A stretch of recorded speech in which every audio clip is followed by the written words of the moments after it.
All right, man. Cool. So we're here. Are we We are starting here. it? Okay, We are we'll here. start. I'll do a countdown for you. Sure. And I liked how you kept the countdown in session one because it was like truly how we opened it. Yes, absolutely. Um, And it's you. Josh, It's you. It's really it's cool. me. Yeah. Yeah. Okay, so you've got your eyes dilated right now, and Yes. I'm on 4 hours of sleep, and I think that's why today's going to be probably our best session. It will be. I may not be able to see half of what's going on, but I can still talk and I can still reflect, but I don't know what I might be looking at. So, Okay. Okay. I love it. I love it. This will be fun. Hey, before we dive in, anything you want to do notifications wise, coffee, water ooh, before we start? let me get that do not disturb. Perfect. That's always important. There we go. I'm good. All right, my friend. I'm gonna let you begin wherever you want to start today. Cool. So, the first thing I want to say, and I have to get this off my chest, is I think I'm going to lift the curtain a little bit, if you don't mind. Sure. So we're going through all these sessions, and then I get the distinct advantage of editing these. So I live with these sessions. I'm going through them two or three or four times, and I would like to say that every time on a re-edit, and every time going through them, and every time we go kind of back and forth on what's important, what's not, more stuff happens. So I would like to say I feel that I have a very advantageous experience because I get to have like 5 sessions for every one session that we do live, and it really helps to drill down, and it really helps to do some of the harder in between work. And I guess the reason why I would like to say that is, I'm sure that there's going to maybe be people that are watching like, oh, I can't come up with these things, and I don't want anyone to be discouraged because I get to go through it 5 times, and some people may not. Mhm. And it kind of dawned on me this week how awesome it is to have multiple of the same sessions and hear yourself say the same things over and over and over again. So, thank you for allowing me to start with that. It means a lot to me. Also, uh, one of the big things that we talked about was speed bumps, right? And making sure that speed bumps stay speed bumps and not derail the train.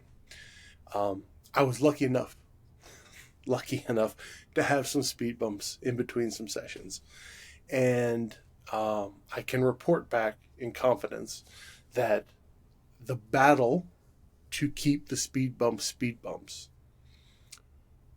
was much more easily fought because I was able to name them as speed bumps, and having the language and having the ability to step back and take the things from our sessions, take some of the stuff that we talked about, and make those speed bumps smaller, and instead of letting them grow and fester. I had a funeral this past week. I had some other craziness go on. I threw my back out, which was awful. Like just crazy, stupid speed bumps that could have or have in the past thrown me off kilter. But literally able to say to myself, look myself in the mirror, physically, literally, not figuratively, literally look myself in the mirror and say, Josh, this is a speed bump. Let's keep it a speed bump. This does not change anything that is going on. These are things that happen.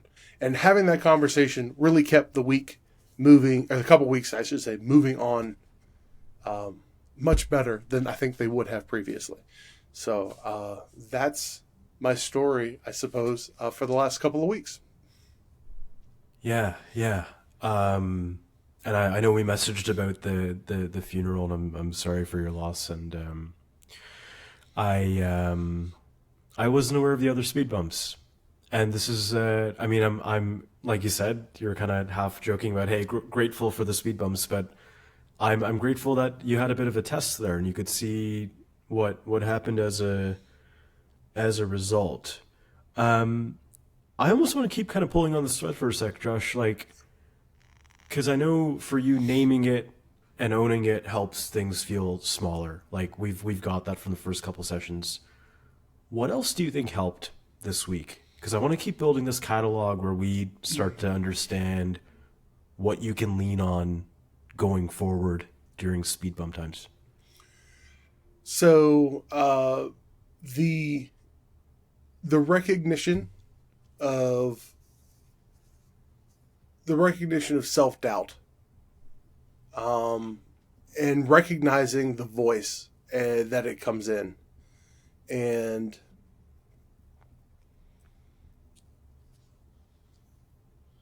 without trying to sound like odd, but there's a difference between the voice of confidence inside of you and the voice of doubt. It sounds differently. It presents differently. So in a lot of the hard work that we've been doing together, I've been trying to tune my ears, my internal ears maybe, to hear the differences between those. Um, Sometimes they sound a lot more similar than I would like, uh, but I don't know. It's maybe it's going. Maybe I'm, you know, whatever. Maybe it's like the cadences, the rhythms, the presentations. They're different, and the more that I understand the difference between those two things, the easier it is to recognize the truth from the false.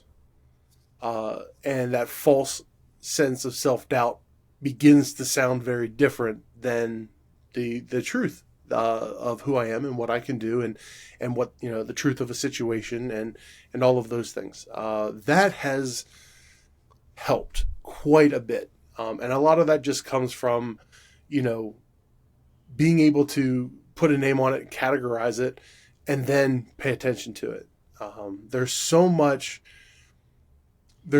that has to be done outside of our hour together to pay attention, and so that this hour isn't a waste, right? There's so much that needs to be done, whether it's journaling, whether it's you know uh, you know having conversations with other people, or whatever it is. And I find that without having those things outside of our sessions, um, I wouldn't be making as much progress as I feel that I'm making. So, yeah. Yeah, the two have to go hand in hand, right? Like the stuff outside is going to solidify everything. And hey, even through the speed bumps, I'm super proud of you for everything you've done outside of our conversations to make this progress, man. That's all you. That's all you. I appreciate the hard work. It is hard sometimes to accept any type of praise and validation. It's just but I'm working on humbly accepting that and thanking you for that nod there. So Yeah. Look, I mean, I there's a steadiness in your voice right now that I haven't really heard yet in the two previous sit downs. I mean, obviously, our first time sitting, it was our first time doing this, and we went right into the stuff you're struggling with. Last, or sorry, 2 weeks ago, I know you had a really good, you were in a great mood. A lot of that was external driven, right? It was the opposite of speed bumps. You had testimonials coming in, you had a lot of outside stuff happening, and it was cloud nine, and it was like, Tarik, how do I keep this feeling going? And as happy as I was to see that, I'm almost more happy seeing this where like after speed bumps we come back with some sort of like there's like a steadiness that I'm feeling in not only your voice but just your body language and how you're showing up right now. And I don't know if you feel that, but it's coming across to me when I compare what I'm seeing now to 3 weeks ago. yeah, even last week, I could say I felt like a little hyped. Right, I was like, yeah, this is, I felt good. I mean, there was that nervousness. I know I had said, I'm waiting for that other shoe to drop. Knew it was going to happen. No big deal. But now it feels like just being here and talking. Like it doesn't. I don't feel anything other than present, which is a rare thing for me. I'm 95. Sometimes I feel like I'm 95 places at once. But this week, after the ups and downs and the speed bumps and all of the stuff going on, I feel good. I feel present, and I feel ready to approach some more of the things that we've got, on our plate. So, yeah, I would say, yes, three sessions in, this is the most comfortable I feel, the most, the most honestly confident I feel that we can approach things without fear or terror. So, Awesome. Awesome. Okay. So in our time today, what would be a win for you in the next 45 minutes?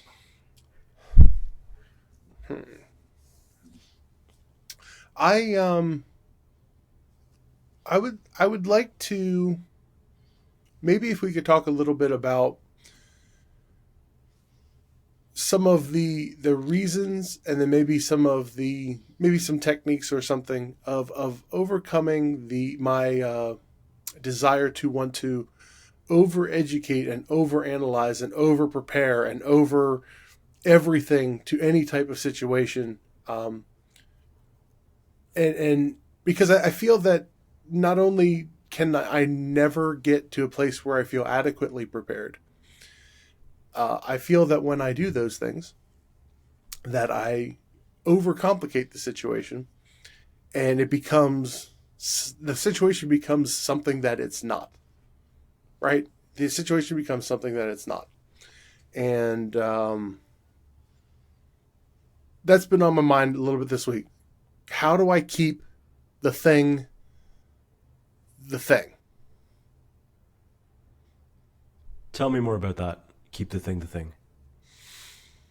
How do I accurately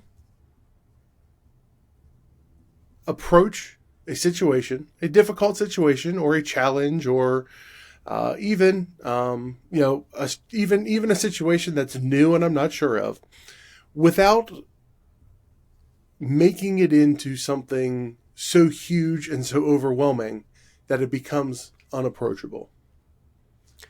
Right? Like, for instance, okay, I've got a brand new shoot tomorrow with a client, and in the past, it was over prepare everything. So, what do I need? New gear?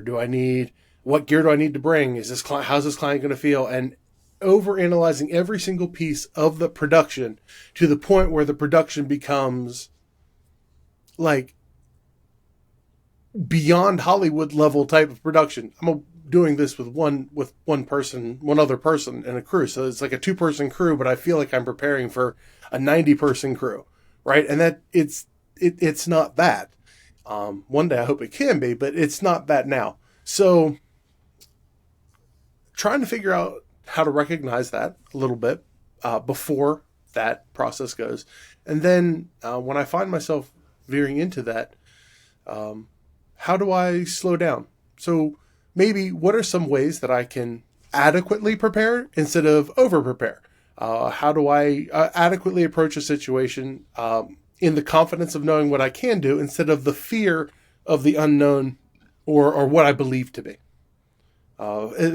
I felt a little rambly with that, but I wanted to try to get it out. Did any of that make sense? Yeah. Hey, no, I love it. I think I'm tracking. Can I reflect that back to make sure that Please, we're on the same page? please. So how do I adequately prepare from like this place of confidence, wanting kind of to look at the reasons and then the techniques to get out of this habit of, I heard overeducating, overanalyzing, over preparing for situations. It sounds like something like the shoot that you have tomorrow. And I see you like nodding your head as I say that. So how do we accurately, adequately approach those things so that they don't feel like a huge thing that's unapproachable, is what I heard. Yeah, yeah. Okay. Yeah, Okay. that's a you put it a much better way than I could have. I had the luxury of getting to listen and digest and then formulate that. So no, like I'm tracking. Now I'm curious, like you mentioned the shoot. You also mentioned like, hey, I want to be aware of it. And to me, okay, we're getting some awareness because you're coming to me. The shoot is tomorrow. It's ahead of time. Like there's some baseline awareness, right? The fact that we're having this conversation, you've got some awareness here. Are there other situations where you see this coming up too? Just for our conversation, we can kind of keep multiple things in mind if you think things might be related. Sure. Uh,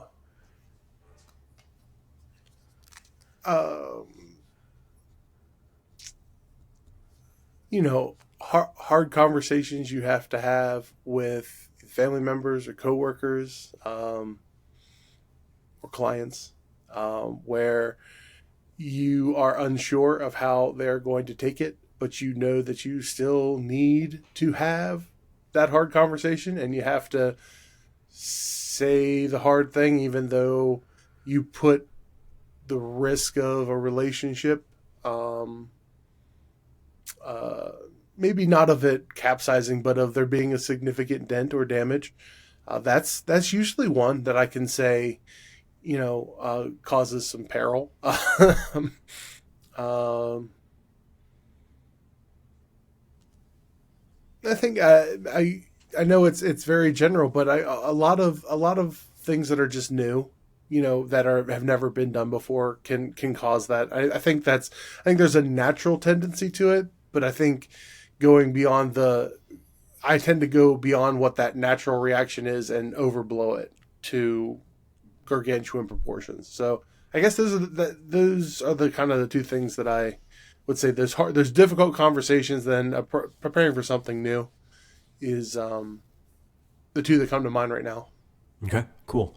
And well, when we first sat down, you mentioned this thing about a tendency you have to like try to find answers externally through like studying or like finding articles.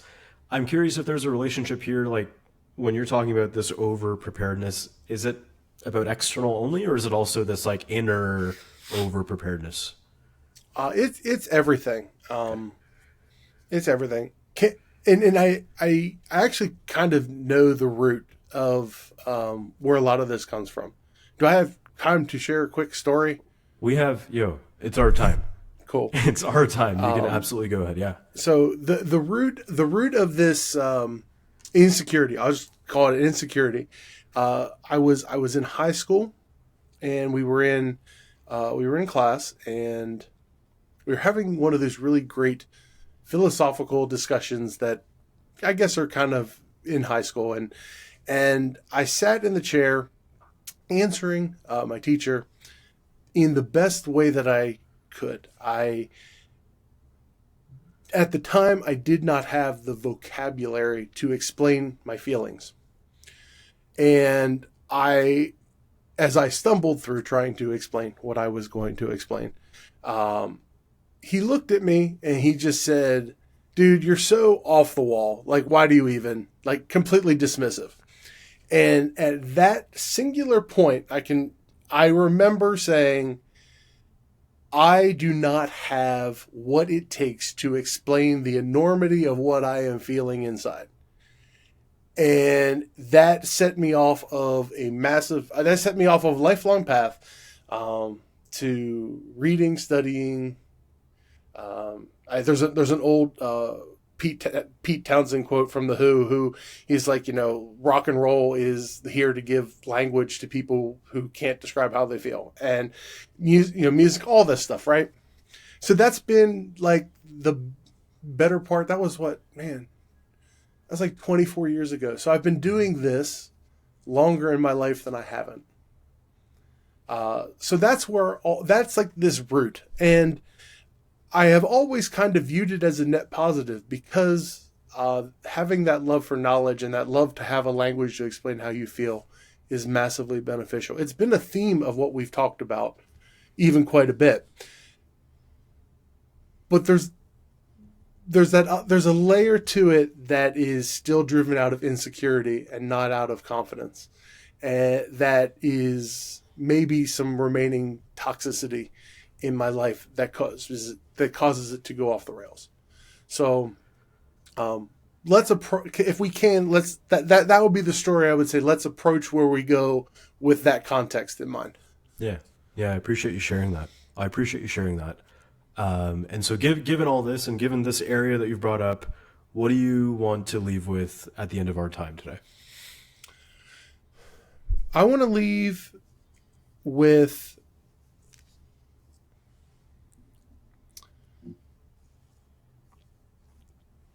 Man, that's a fantastic question.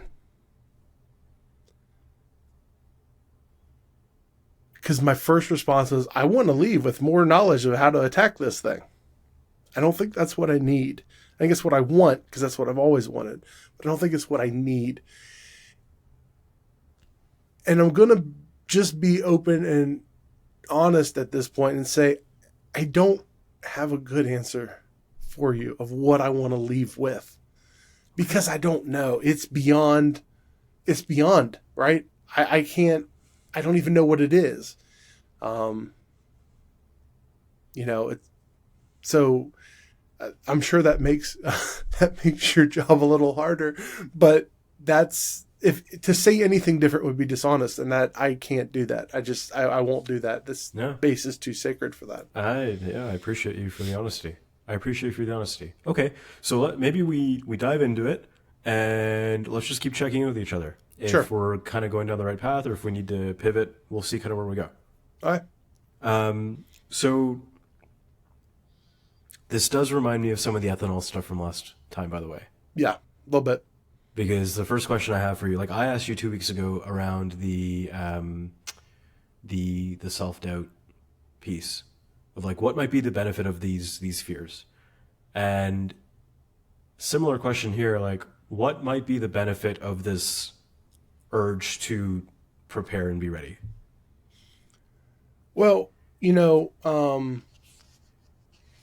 benefit is that if you can prepare for a lot of different potential outcomes, you have the ability to pivot as the outcome unfolds. You have the ability to kind of play all of like if there were 1,000 different possible scenarios, and 4 of those scenarios come up, you can pivot easier because in your mind you've prepared for them. And I've found that I have been able to be a little calmer under pressure because I've played out all of those things. So I almost I like put all the, I put all of the anxiety. I put all the anxiety at the beginning, so that when I'm in it, I don't have it as much. I think that's a good thing for customer service. I think that's a good thing for when you're trying to build a business to be as calm and seem as in control as possible. So I do definitely see a benefit there. But that offload, like, that means that I'm always anxious when I'm not around customers. And I'm always anxious when I'm not on the job. So that means my family and the people closest to me get the worst version of myself, and the anxious version, and the overprepared version, and the paranoid version. I don't want that. I don't want that. I want to be able to have them, I want everyone to be able to have a great version of me. Not one person or one group of people have a great version and one people have a terrible version or a less than good version. Right? So that's the dichotomy that I see. So yeah, there's a good part of it, but there's also a real bad part of it too. And again, Josh, like I can see how much you care, right? Like even this topic we're talking about, like the over preparedness, like I know how much you care about your clients and your work, and I imagine that some of this likely comes from how much you care too. Yeah, yes. People deserve the best. I don't, you know, I choose to live my life as if you're giving me my best, or you're giving me your best. So I've got to do that in return. That's humanity, and that's how society thrives. I come into our sessions every week, assuming that you are bringing your best. So I must come and meet you at your level, and I think that's how this works, right? Um, so yeah, if you assume other people give the best and you give your best, then you have a good shot at having the best outcome possible. And I might just be restating what you just said, but I just want to maybe ask you this question. Um, the overlap between this like desire to give the best and the overeducating, overanalyzing, overpreparing, like what's the overlap on that? Well, I think it overlaps in the gap that self doubt lives in, where I don't feel that I'm able to give the client or whoever the absolute best that they deserve, because can't do it without I can't do it with what I currently have, with the tools that I currently have. I think so. The gap there is that insecurity that I'm going to let somebody down, or I'm not going to be able to explain myself fully, or I'm not going to be able to um, meet the standard that I'm expecting myself and to give. So that's the overlap, I believe, Mhm. in those two things. And what do you think is, again, we played this game last time. If we were in court and you had a lie detector and you had to tell the truth right now, otherwise the thing would go beeping. So you have to tell the truth, like full logic mode. What do you think is actually true about this whole area of what you can give just through yourself and what you have, and what your clients need from you?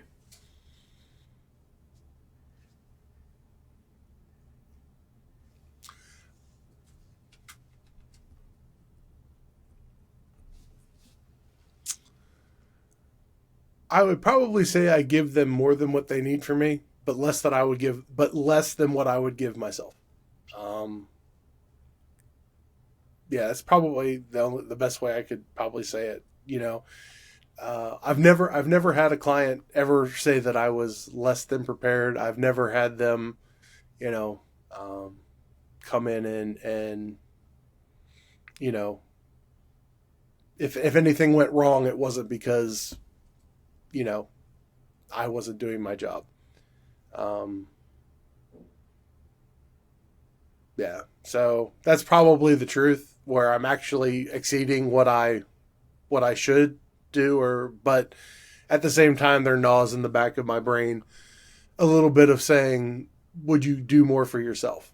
And I probably would do more for myself. And, that pushes me even harder. So I don't know if the problem is that I want too much or I expect too much out of myself. I don't know, maybe. I mean, Mm-hmm. it's in some ways it served me well, but in other ways it keeps me up at night.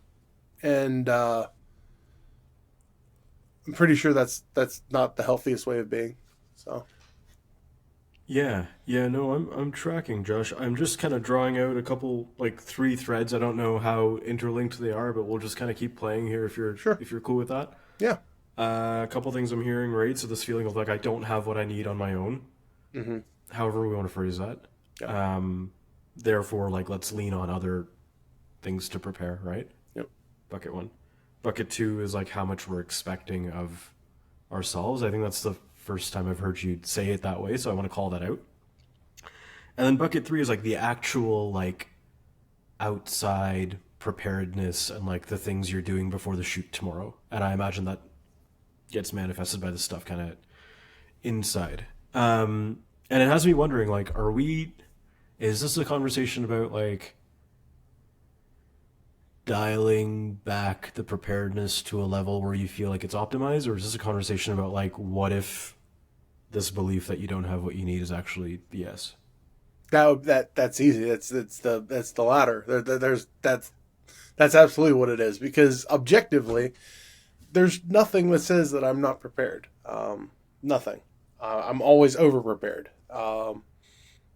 So yeah, it's definitely a matter of trying to understand why it's not enough for me. Like it's yeah, for sure. When you say it like that, it makes 1,000% sense. Okay. 1,000%.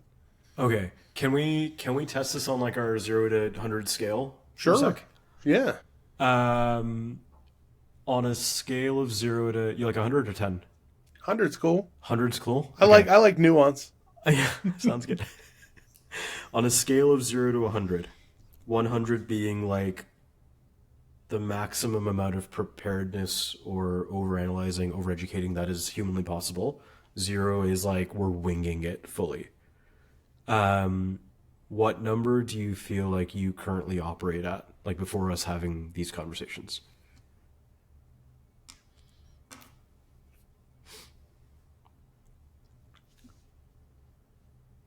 I like probably like 92. I you know I spend I I would say that it for every hour that I am doing something, I will spend 5 preparing for it. So I've got like a 12-hour shoot tomorrow, right? I've got 60 hours into preparing it for it. I don't need 60 hours to prepare for it. I know I don't need it, but I still do it. I've done so much work ahead of time. I've got, all my gear, everything ready to go. I've got checklists. I've got this, that, the other. I've got it all, but I'm still going to go through and do it all because, um, whatever reason, I and to kind of bring it back even to how we started this out too. I said to everyone how I have this unfair advantage because I get to watch my sessions 4 or 5 times over and over again. I get to do it once live, but I'm going through it multiple times, and that goes back to that like 5-to-1 ratio. Mhm. You know, so in some ways it serves me well. Yeah, that's the good side of it, right? But the bad side of it is there are a lot of other things that I've got to sacrifice in order to do that. That's 5 hours less with my family. That's 5 hours less to unwind. That's 5 hours less of sleep. That's 5 hours less of whatever it is. So, um, yeah, I'm definitely an over preparer. Definitely. Yeah, yeah. And if you were teaching a course to a bunch of kids, students who wanted to get in your business, and we had this chart up there from 0 to 100, and you were like, "Yo, if you want to optimize not only your client results but also everything you laid out, Josh, about family, your daughter, like if you want to optimize that, like here's the number that I'd recommend you prepare for." What's that range at? Oh man, that's so it's so tough because you have to go this is my opinion. You have to go through seasons where you are like 100-0, right? You've got like it's got to be all consuming and you've got to go through it. But I think the reality is that there's still a part of me that doesn't trust all the things that I went through those times at 100-0. And where now if I'm spending 20% of the time just trusting all the prep that I've already done, that's optimal because I'm reinvesting in the same thing. It's like if I were a bricklayer, I'm laying the bricks and then going back through and relaying the same bricks but not building any higher layers, right? Like trust that the bricks were built and then go higher with it. But I tend to just want to revisit and revisit and revisit to make sure that everything is dialed in and perfect. I can see the stuff kind of bubbling Yep. as you're calling that out so clearly. Yeah. I want to make sure I heard you properly because I know we were playing with like the, if you were teaching someone, and I love Yep. that you brought it back to yourself here because that is the Yep. goal. 20% when you think about your work, the prep you've done, the prep that you think you need to do, and this whole analogy of like the bricklayer and kind of redoing the same stuff. Am I hearing that 20% give or take is where you think optimal would be for yourself?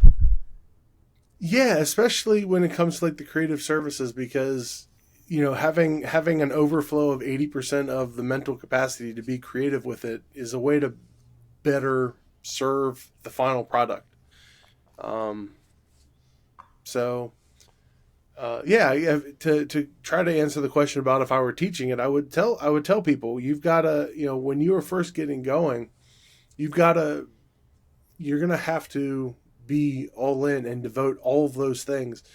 But there's got to come to a point where you've got to trust the systems that you put in place uh, to break. I mean, sure they can bend, any system can bend, but to not break, and you got to trust on that because you got to reinvest that time back into what you actually do, in the creativity of it, and in the script writing and the lighting and the planning of the actual shoot and the execution of the campaign and all of that stuff, right? Um, and saying that out loud means that there's a part of my whole process that actually isn't giving the customer everything that they want. So I have talked myself into a realization that I thought I was doing all the things that was right and being prepared for it, but I'm not giving everything that I need on this other creative side too. So that's real, um, and probably needs to be addressed. Yeah. Mm. Oh man. I love doing this with you, but there are certain times where I tell you, you got to go through it, and sometimes these truths are not. They're not fun. That medicine isn't fun to swallow. So, uh, but it's good. It's good and it heals. So, um, yeah.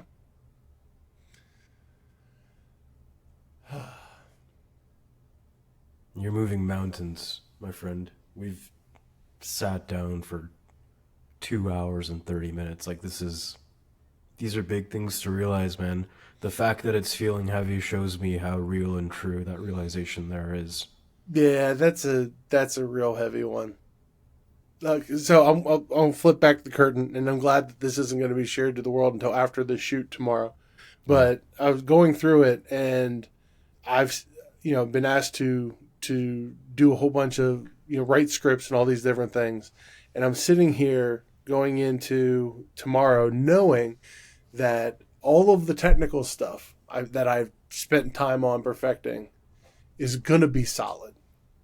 I over prepared for that, and now I've got to go in with the creative side of it, and there's more I could have done. There's more time I could have invested into it, and uh, I'm a little sad about that. This is a good client, and it's a great cause that we're working with.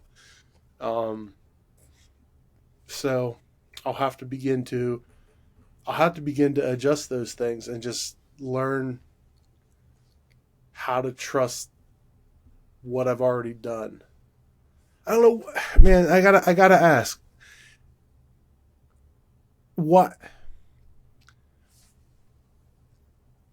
why, why is it that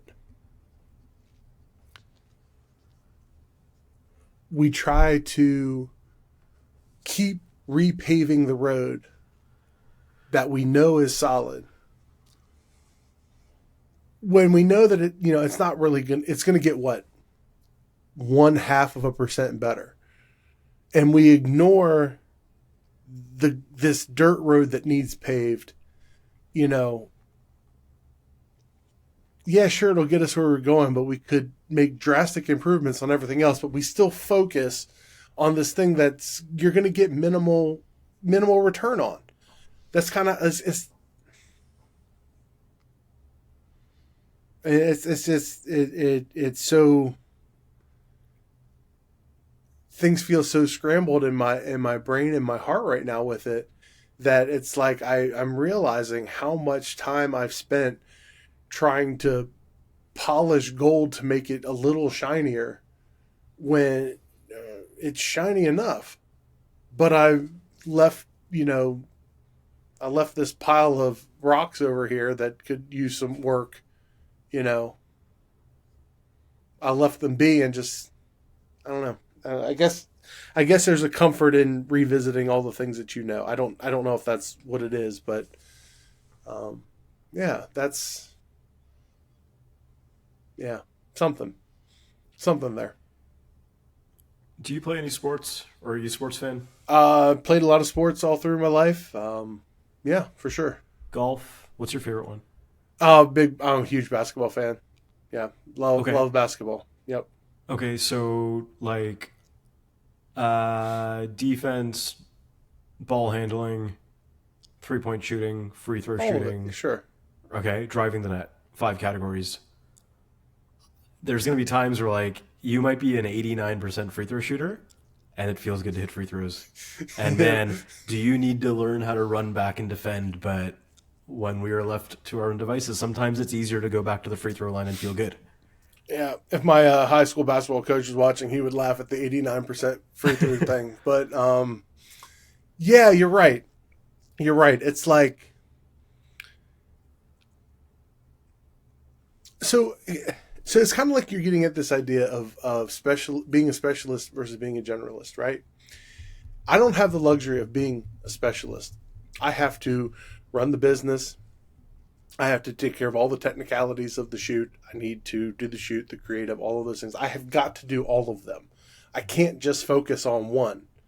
But I found out that I am really just trying to turn myself from an 89% free throw shooter into a 91% free throw shooter. Yeah. So yeah, that's kind of the way that it feels. Like I want to be the best technical.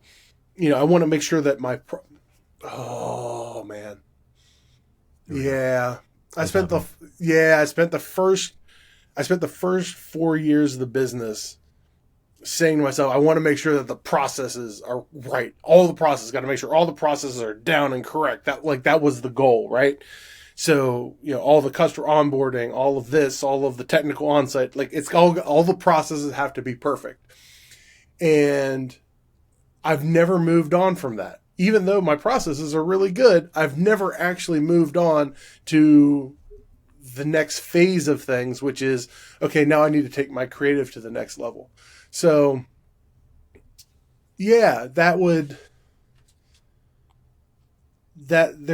I don't necessarily know the reason why I have done that, but I know that I have not done that.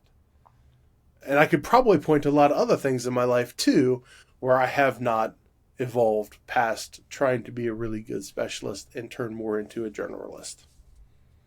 So, yeah, like I would say maybe if you like, I would say that if I were normal, it would be a comfort thing. Like, right, you get comfortable in the patterns that you do. Yeah. But as we've kind of talked about, I don't operate out of comfort. I operate out of the fear of the things that are uncomfortable. And I have created all the things that I'm good at because I've thought they were inadequate. So this takes us back to how do I get to this? How do I get to the place where what I've done is enough, Hmm. at least for the time being, right? At this level, because we obviously all try to level up through time. How do I get to this place where for right now the processes they're solid. Stop obsessing them and let's move on to try to become really great at something else and trust what we've done. Um,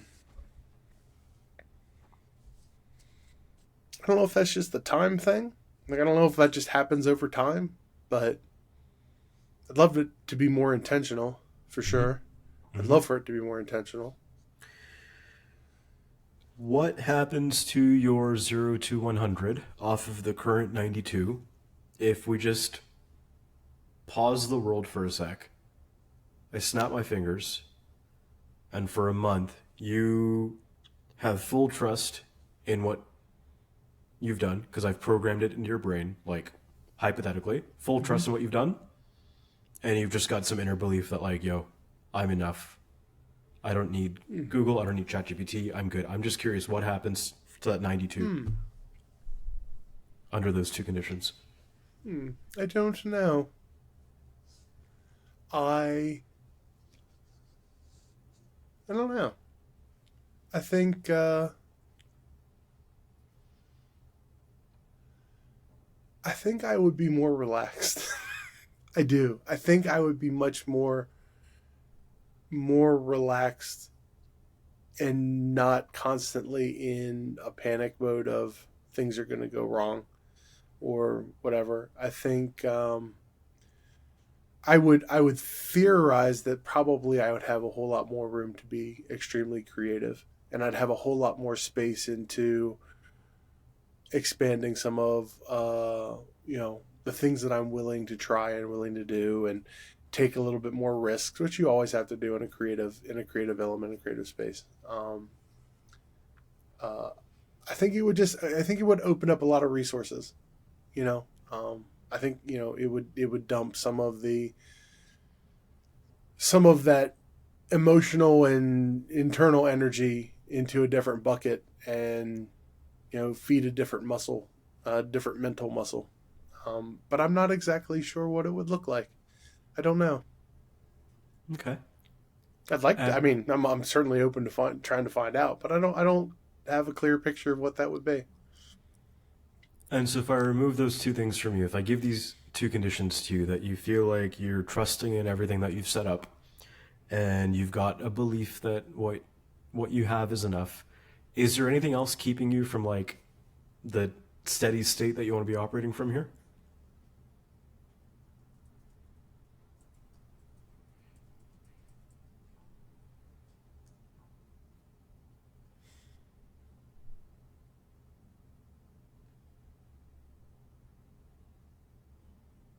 Not that I can think of at this point. Not that I can think of. Um, Certainly, possibly there upon deeper reflection, maybe, but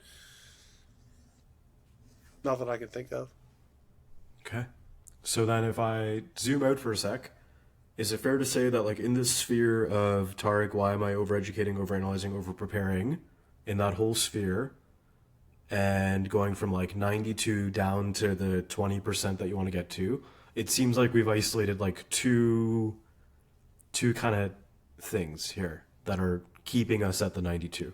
Hmm. One of them is around you and maybe some lack of trust in like what you've put together, and two is this feeling that like you yourself you're not enough. Yeah, yeah, yeah, yeah. That seems to be at the heart of it. So if we tackle those two things, theoretically, the number should come down. It should. That would be that would we would agree on the theory and the hypothesis for sure. Okay. Okay. Is there one of those two that you want to start with?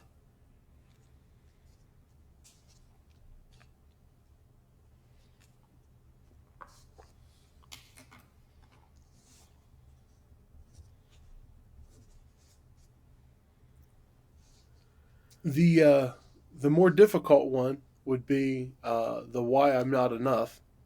So, because we've committed to do the hard one, let's do that one. Okay. Let's dig into that. Um, I'm sure that I got an inkling that if we get any traction there, the other one will begin to unravel too. Okay. Okay. So we can use our last 20 minutes on that topic. How's that sound? Love it. Let's Cool. do it. Get the shovels, man. Let's do it. Um, Remember, we're in a zone here where we're like, Josh, there's nothing wrong with you for feeling this. Hmm. This is this is common. This happens. Like, I appreciate you for sharing it, but you are not alone in feeling this. So I'm going to start right there. Right. Gotcha. The second thing is I super appreciate you sharing the context of that high school story. Super important. And we're going to stay super focused on like you right now, where we want to get to, and the business. We'll make this really real, and we'll land on some actions. Okay. Love it. Define this word enough. You feel like you're not enough. Like what does enough mean? I don't have the foggiest idea of what it would mean to be enough. It's the most abstract word in my whole life. Uh, can't and that's probably why it remains so elusive, right? Because you can't name it, can't define it. You can only kind of feel it. Sometimes when you have those fleeting moments of feeling enough, you know what it feels like, but it's so fleeting that it's never around long enough for you to dig in and define it. I don't know, man. I don't know what it would mean to define that word. Um, Synonym or close relatives would be competent, capable, um, dependable, you know, um, predictable, maybe.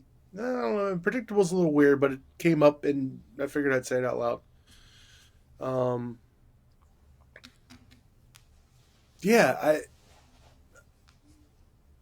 I mean, it would make sense as to why it would be so elusive. You can't, there's, what is it? Any goal you can't nail down and define, you'll never hit, right? So I guess it's easy to say I'm never enough because then it just remains an elusive goal and it can always be something out in the ether somewhere. And you can always have that as a chase, I guess. I don't know. Okay. You've also looked me in the eye 3 weeks ago and said, Tarik, like if I put my mind to something, I know I can edit any video and do anything that I want to do. And I want to make sure that we bring that back to the surface because I've heard you say that too. Yes. Yeah. Like it's, yeah, that's the weird, tricky thing about enough because it changes, it morphs. It's like one of those little beetle things that go into cocoons and then comes out as another creature. Because you're right, like whenever there's something that happens that I know that I can do, it's easy to be confident. But the feeling of not measuring up and being enough just floats into some other area, right? Um, and I think that's what makes it so hard and so difficult. Yeah, there are things that I really know that I'm good at, and that's fine. And I will never not be. Maybe sometimes I'll be a little brash about that, okay? But that emptiness in the enough bucket just moves into some other thing that gets revealed. Um, right? And we go back good. There's good and there's bad because that empty enough bucket means that there's something else to improve and something else to be better for. But boy, does it get exhausting. Right? Um, I think I would just be. I think you asked what would be a win, right? What would be a good win? It's okay that the enough bucket isn't full, right? Like to know that it's there and to know that you'll have the pleasure of working on something. That's the win. The win is knowing that you get to work on the enough bucket instead of you having to work on the enough bucket. Like almost is turning it into like a hobby.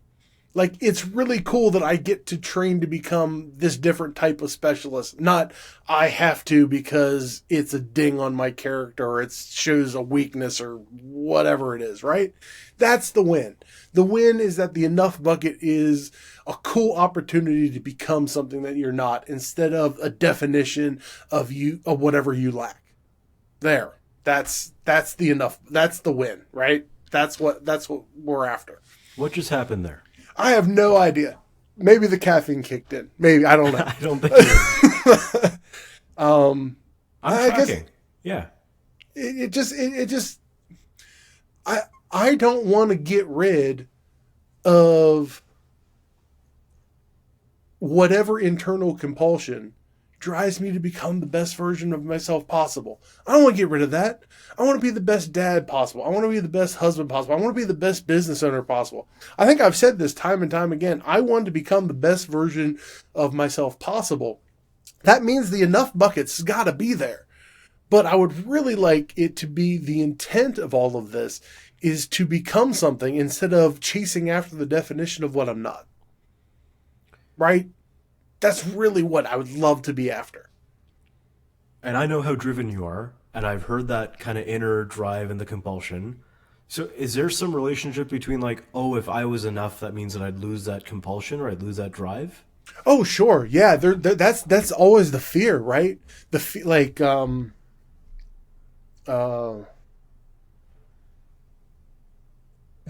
it, it's the fear that healthy people don't need medicine, right? So when you get healthy all the way, you don't have any need for those things. And you can, we humans, but me especially, chief among them, is that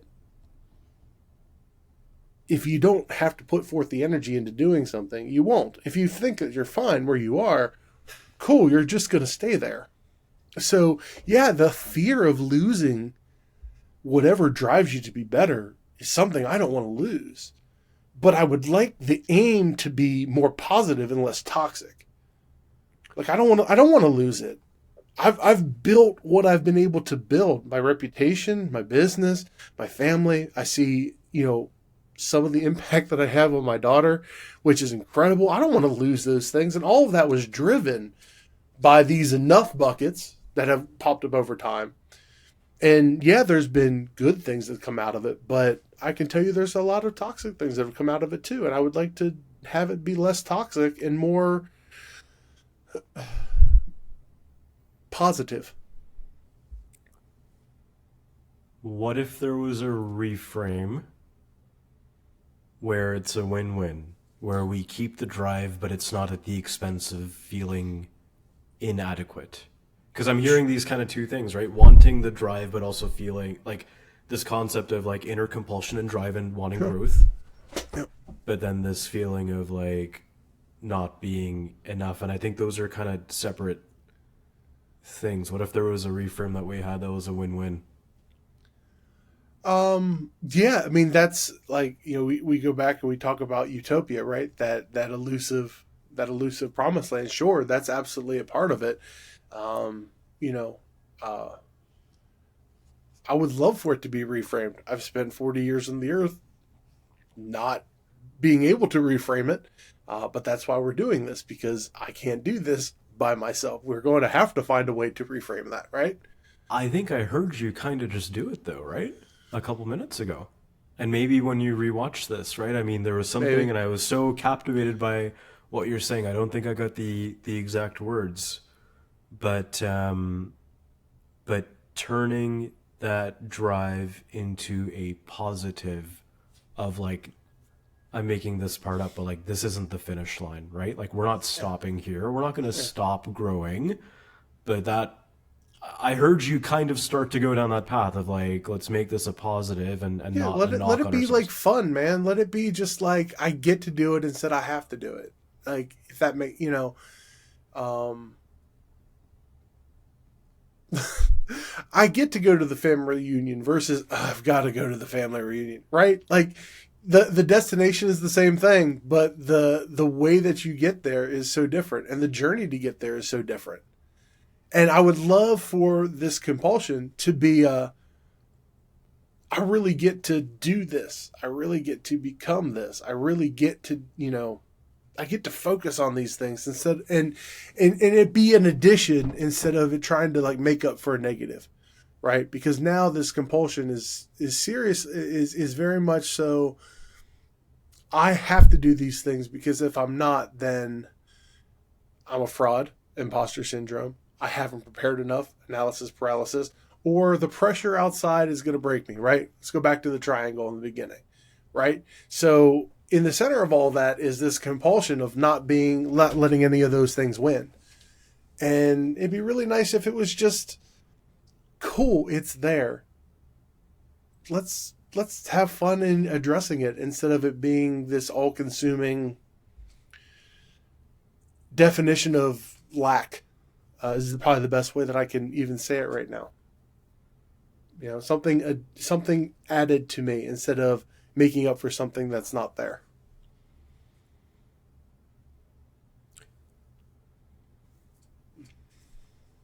And if we didn't do this reframe, like if you continued down the way you were, right? And you keep improving in different areas, what happens if we don't change this to Josh like years from now?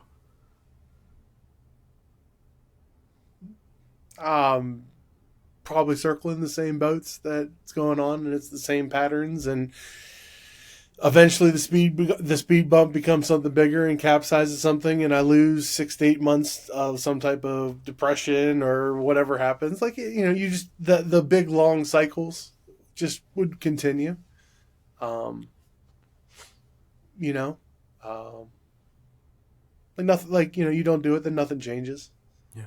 I mean, that's the whole point of doing any of this is to find ways to change, right?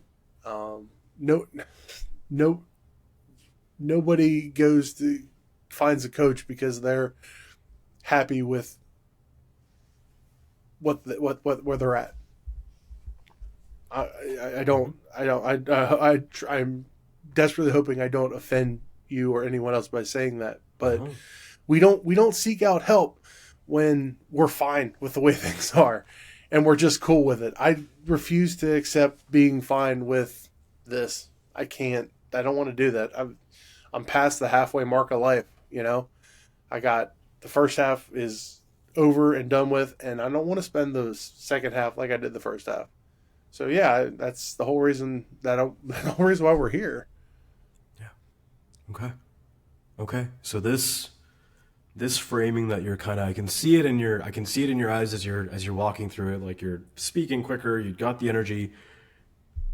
If we were to apply this, say there's a shoot 2 weeks from now, what impact does this have on how you think about what you need to do to prepare for stuff going forward?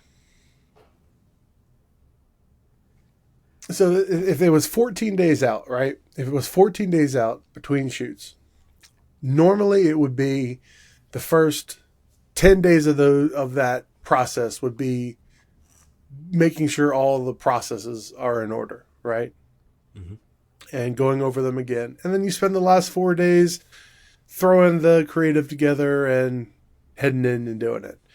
I would desperately love to flip that. And deep down, I probably know that everything's set up in order to be able to do that, where I spend the first 10 days on all of the creative things.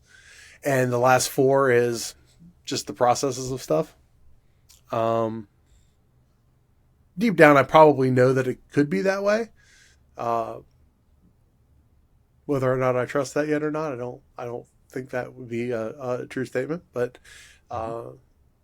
uh, that'd be a huge impact, man. To have 10 full days of just banging out on digging through what could be creatively instead of saying, well, we're going to pick a way and we're just going to dig that way for 4 days. You have two or three different options, and it opens up a whole world of things that could be done. Yeah, for sure. Okay. Okay. I can see you kind of applying that flip in your mind right now, like the what could be done creatively. Sounds different to me than Yeah, what it would there's a have been. possibility of there things for sure. Okay. I still see you kind of playing with the idea though. It feels Oh like it's yeah, like half sunk in right now, not quite. yeah. That's a deep one.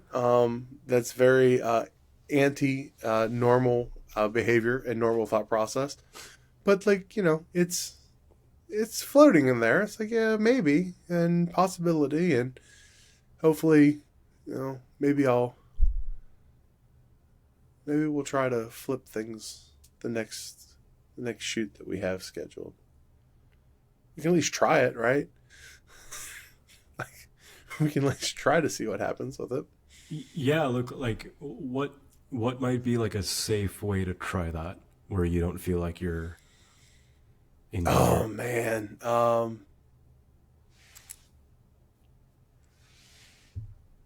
why care about the safety of it? If you're gonna test it, right?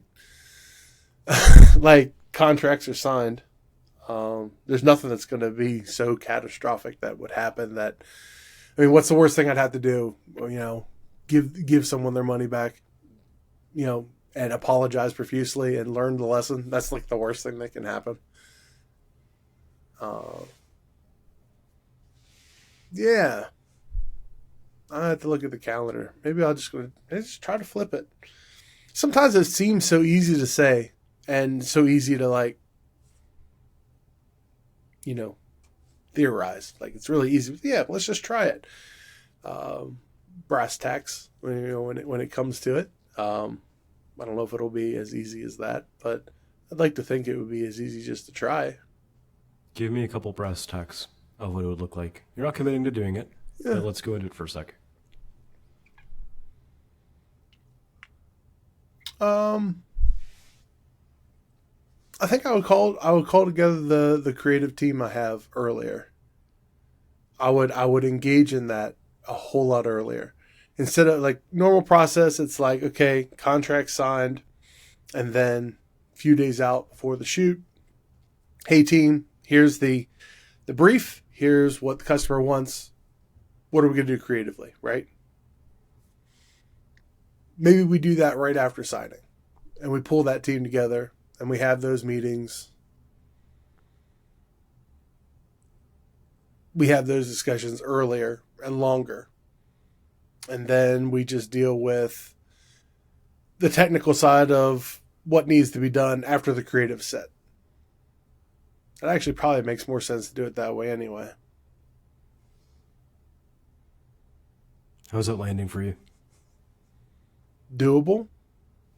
I just made one of those internal bargains with myself too, where it was like when I said it out loud, I was like, I realized part of what I do on the technical side, especially prepping for gear that's needed for a shoot, is that prep list changes so often because my ideas of the creative changes. Oh, what if I'd like to do this? Or what if I'd like to do this? And then, okay, well, I don't need this and I don't need that. So by doing the creative last, I'm still going through all the process of things. Maybe if you get all that stuff settled, then you only have to go through the setup stuff once instead of repeatedly. Huh. Wish I could have come to that conclusion 5 years ago. But that's not the process, right? Yeah, it's doable. Yeah. It's going to be so crazy because there's someone who's going to watch this and be like, seriously, that's what you thought? Like, and that's fine. I have no issue with that at all. But it's like, saying it out loud, it's like, why light bulb? Like, It's coded so deep within us, like it's our default is. setting, right? We're not going to walk Yes. around day to day and realize that Yes. we're doing that, right? So there's Yeah. no judgment. I'm tracking. Okay, so what happens with the 92 with as we land here the last few minutes? Sure. What's happening to the 92? I can see where it's starting to lose its grip on that high end, right? I can sense that it doesn't really need to be that high, or it doesn't need to be that high that long. It needs to be 92 for a few hours or a day, but it doesn't need to be 92 for 2 weeks. And that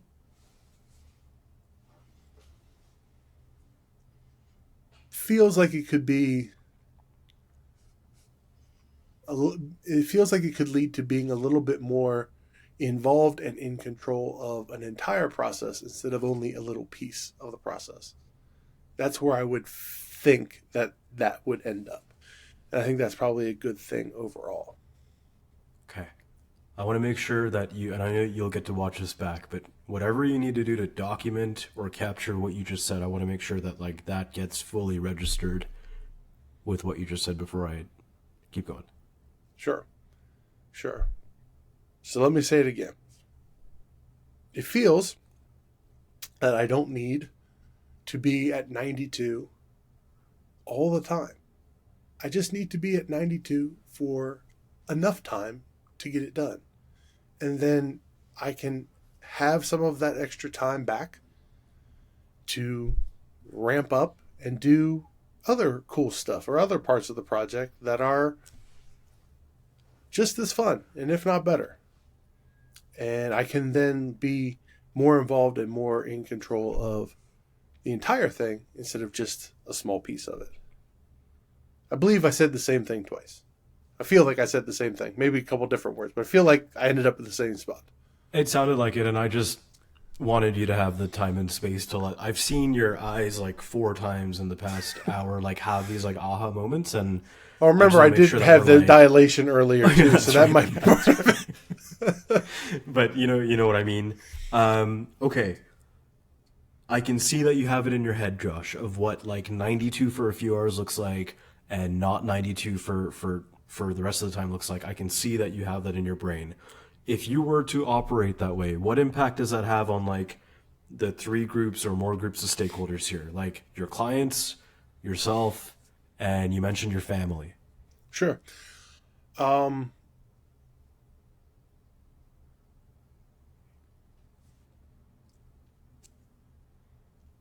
I think for clients, they end up getting more of what they're actually wanting, like creative outcomes. That's why they come to me. They don't come to me because I'm really good at gearing up and putting things together and running stuff. So I think they actually get more value than what they say. That's a good thing. Uh, my family gets a less stressed, more fun version of me, um, who's probably a little more bearable to be around, for sure. And actually, yeah. And then I'm sorry. Could you please remind me of that third stakeholder? Yourself, my friend. I always tend to forget about myself.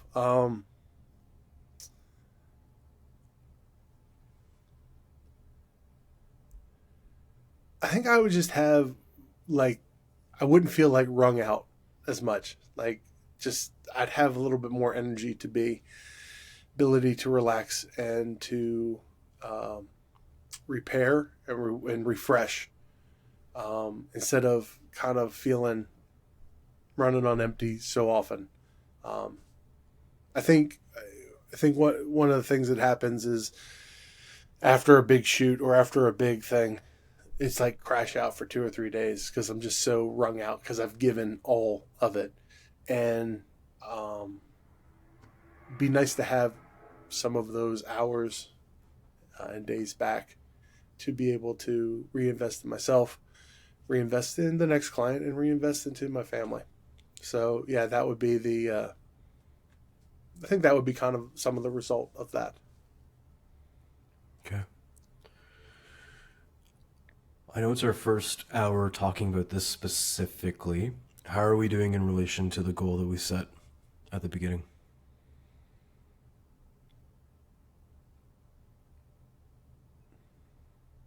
Um, I think we've taken some turns on and off, uh, from a direct route to things, but that's usually the way this stuff happens. I think we found some maybe more important stuff, uh, that can only be found on some of those offshoots, but all of it related. So, you know, we talked about Utopia, we talked about Promised Land, that old biblical story where the people were in the desert for all the time wandering around and stuff, and it was like a 2 day journey, but it took them 40 years to get there, whatever that was. Old Sunday school stuff coming back, right? Um, uh, I kind of feels a little like that, like we've left and we've wandered and we're somewhere closer, but not quite there yet, and that's good. I'll take the beginning of that journey. So Mm-hmm. Mm-hmm. What stands out? So, like, summarize for me, like, the key things that stood out to you from the past hour. not being able, the realization of not being able to define enough, and maybe that's why it's so big and difficult and scary. One, two, the idea that it doesn't have to, enough can be something good. It doesn't have to be it doesn't have to be an empty thing that drives you out of this toxic thing. It can be something to aspire to instead of something running away that you're running away from. That's a big deal. And I think the third would be the practical benefits of getting this under control or getting a little better at it is actually kind of a nice carrot to hang out in front of you to try to get. Because it is really, it feels really good to have this idea of more time, more energy, more presence. Um, it's like a worthy thing as to why you would want to go through and deal with all these things. So I think those are kind of the three takeaways that I have from today, Okay. from this hour. Okay. You did great, Josh. You did great. I know we wandered a little bit, took a couple off ramps and on ramps, and I think we got to a couple different realizations here. What do you want to do going forward, action wise, between now and the next time we sit down? Um, I want to I want to practice letting some of my processes, my post shoot processes, be instead of lingering on them. I want, I've got. I don't want to. I'm going to try to practice it. It'll be a small microcosm of my pre-shoot practices because that's a whole big lot of things. I'd like to see if I can go through my processes and try to do them in less time. Normally it's like 2 or 3 days. Maybe I can do them all in one and not do all that and see what that's like. I think that's small and that's manageable and it's real and it's practical and it's soon. So those are all really good recipes to get some success and to try to dip those toes in the water. Okay. And what's the impact going to be on you if you do those things or that thing? 2 more days back in my schedule. Yeah. Yeah. Maybe Okay. a nice little road trip somewhere. Couple-day road trip. Be pretty good. Okay. Pretty good. Any loose ends, my friend? Oh, there's always loose ends. The loose ends, they don't scare me.